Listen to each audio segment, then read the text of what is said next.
UPA जिसकी अध्यक्षा श्रीमती सोनिया गांधी हैं, उन्होंने कहा है no seat shall be reserved for women belonging to scheduled caste, scheduled tribes in the third general election.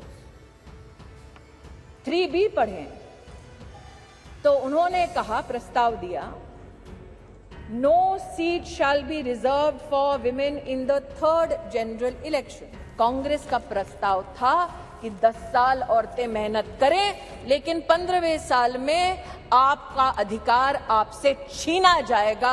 आज मैं अभिनंदन करती हूं प्रधानमंत्री जी का, हमारे न्याय मंत्री का, जिन्होंने कांग्रेस की इस अभिलाषा को निराश किया।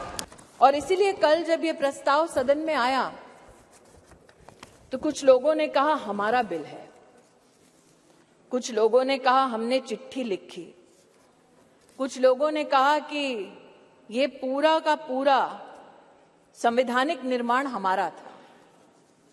आज ऐसी एक सम्मानित नेत्री ने सदन में अपना वक्तव्य रखा, लेकिन उनका मैं एक विशेष रूप से आभार व्यक्त करती हूं कि 2 विषयों पर उन्होंने ऑन रिकॉर्ड स्पष्टीकरण दिया है।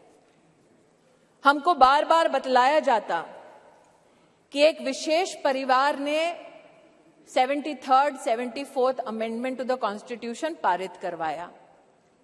आज मैं आभार वंदन करती हूं कि पहली बार स्पष्टता हुई इस सदन में उनके द्वारा कि ये पुण्य काम पीवी नरसिम्हा राव जी ने किया, जिनके मरणोपरांत उनके ही पार्टी के हेडक्वार्टर में उनको नमन करने का मौका नहीं दिया गया।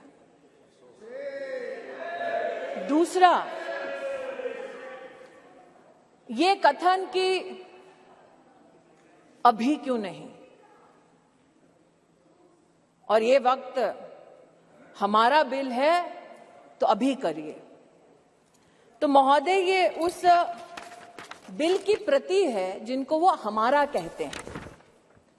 उसमें अगर आप दूसरे पृष्ठ पे 2B और 3B पढ़ें, और ये वो है जो कांग्रेस पार्टी कहती है यूपीए की सरकार में राज्यसभा में पारित हुआ और फिर लोकसभा में प्रस्तुत हुआ।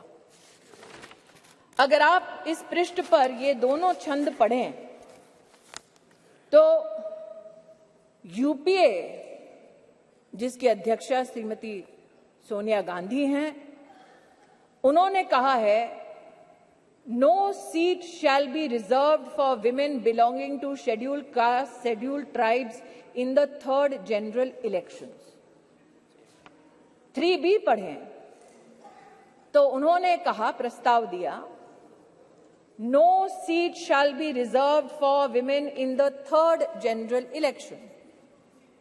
अर्थात आज की सरकार जब यह अधिनियम लागू होगा तब के बाद 15 वर्षों तक महिलाओं को रिजर्वेशन गारंटी करती है, मोदी की गारंटी है। लेकिन अगर कांग्रेस पार्टी का प्रस्ताव आप पढ़ें तो उनका प्रस्ताव ये था 2B और 3B में